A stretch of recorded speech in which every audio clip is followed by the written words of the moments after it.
It is really hard to find a balance between self-care, family, and community. So today I'm going to talk about some scheduling tips that have helped me create a ministry rhythm that works for me.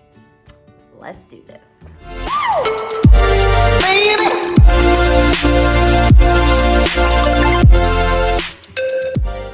Hey y'all, it's Ray with Crazy Calling. Thank you for joining me on my channel where we talk about effective solutions to enjoy an abundant ministry.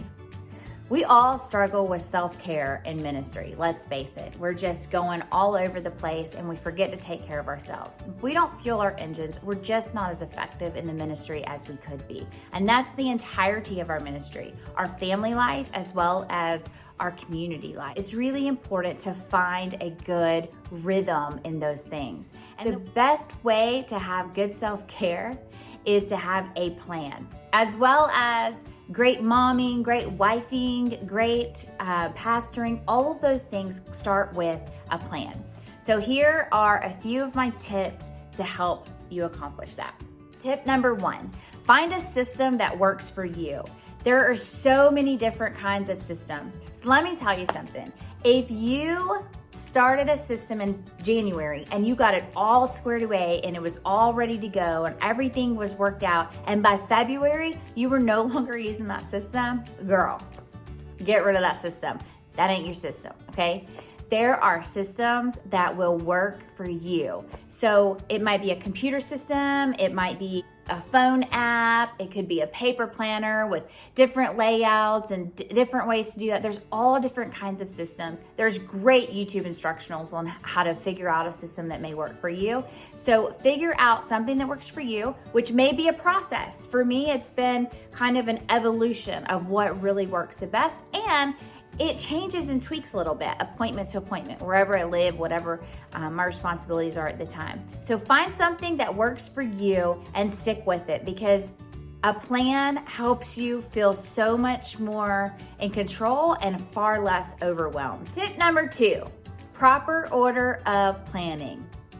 Girlfriend, plan yourself first, okay? It may sound completely narcissistic for me to say plan yourself first, but here's the thing. If you do not plan yourself first, then you do not have the energy to do the other things that you're going to do well. You don't have the energy to take care of your husband and however your relationship works. You don't have the energy to be there for your family. You're just kind of muddling through all of that. So it's really important when you're scheduling, the proper order of planning is this. You plan yourself, write yourself in, girl, you are worth it, okay? Write yourself in. You plan yourself, you plan time for your marriage, you plan time for your family, and then you plan time for your community. And it'll all go in there. And sometimes you'll have less time for yourself and more for your community, or more for your family and less for community, or maybe time to nurture your marriage a little bit more and back off. However you find the balance, it will change each week, which is why we're talking about rhythm more than balance. Make sure, no matter what, plan yourself, okay? Number 3. Workable routines. This is really important. There are some things in our life that change from season to season, week to week, sometimes day to day. There are so many different hats we wear, so much that we do in the ministry outside of our home and in the ministry inside of our home. So it's really important to find routines at some point of the day that you can kind of stick with. For us, the morning routine and the night routine, they don't change. We have some other routines in there, but that's really important, especially for me, the morning routine, making sure that I'm in control of my day, that I've spent time with the Lord, that I've worked out, that I've spent time looking in my planner and I've prayed over that, so that when I walk out of the house, I know I'm in control of the day and I'm not just walking out to see whatever the day holds for me. Make sure you find some workable routines. Tip number 4 is my 4 Ps. Prioritize, pick, plan, and put off. The first one, prioritize. It's simple. Figure out in that week, what is the most important thing for you? What is it that has to get done that week? What is your focus? Or 1 or 2 things should stand out more than other things of that week. Make sure that that gets the most time. a big chunk of time on like Monday and Tuesday and maybe Thursday afternoon to kind of finish up. However, just make sure it shouldn't get equal time to the things that are real little that don't matter. It should get the bigger chunk of your time so that you can do it. You can do it well. It can be an effective ministry for you. The second P is pick. Pick something to pick someone to give it to. There is something on your schedule most weeks that you can say, you know what? I can give this to Susie Q. And the fact is that Susie Q may not do it exactly like you wanted it. She does it well and she does it. It's one less thing that you had to do so that you can better focus on what it is that you need to do. Some of those things are hard to let go of. Ladies, let go of the holiness table. It's okay. Somebody else can decorate it. It won't look like you. Had in mind, it won't. Let it go. One thing at a time. Let something go.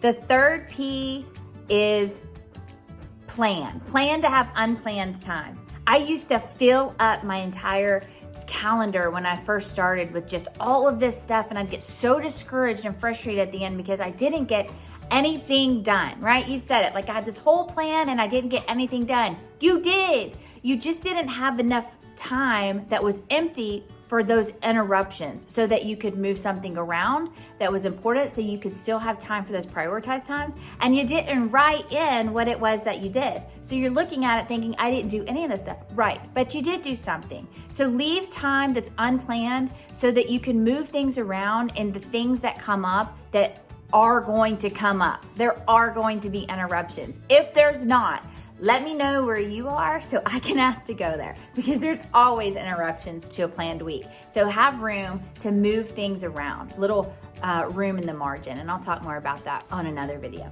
And the last P is put off.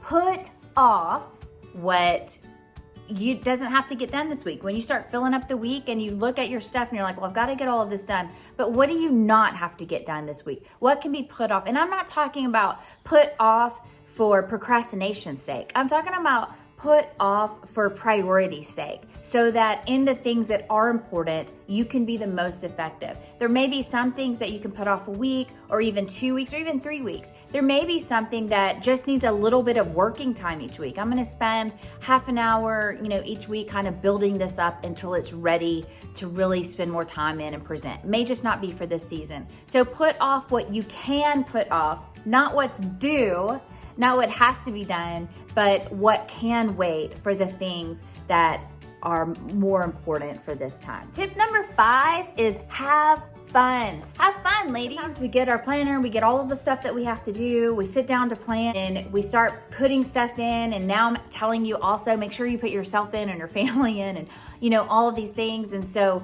you sit down to do it, and then you're just overloaded with stuff, and you feel overwhelmed and discouraged. It shouldn't be like that. Plan a time for you that, for me, it's Sunday night. I love Sunday afternoon to Sunday night. I love Sunday afternoon to kind of like pick out decorations for my calendar, kind of brainstorm. I am an ideas person, like what I want to work on, seeing in my monthly calendar, like what's this week. And then I just sit and I plan and I have a good time, and I take out what doesn't need to be there. I look at the week before, see what I need to move forward, all of that. And I'll talk about all of that. But I have fun. I'm in my Snuggie clothes. I'm in my bed. I'm watching Hallmark or true crime. I'm a conflicted person sometimes. So just make it fun. Enjoy it, because these are things you get to do. I get to take care of my temple. I get to love my husband. I get to serve my children. I get to serve my community. These are things that you get to do. So enjoy them. Enjoy putting them in your calendar. And when you get to the point where you're like, this is too much, then it's too much. Put those off, or pick somebody else to give something to. Go through the steps again and figure out how you can have the best plan where you feel like you can walk out and do these things. If you'd like to see more specific tips on these tips, I'm gonna have some future videos, so make sure you subscribe and enjoy this crazy calling. See you next time.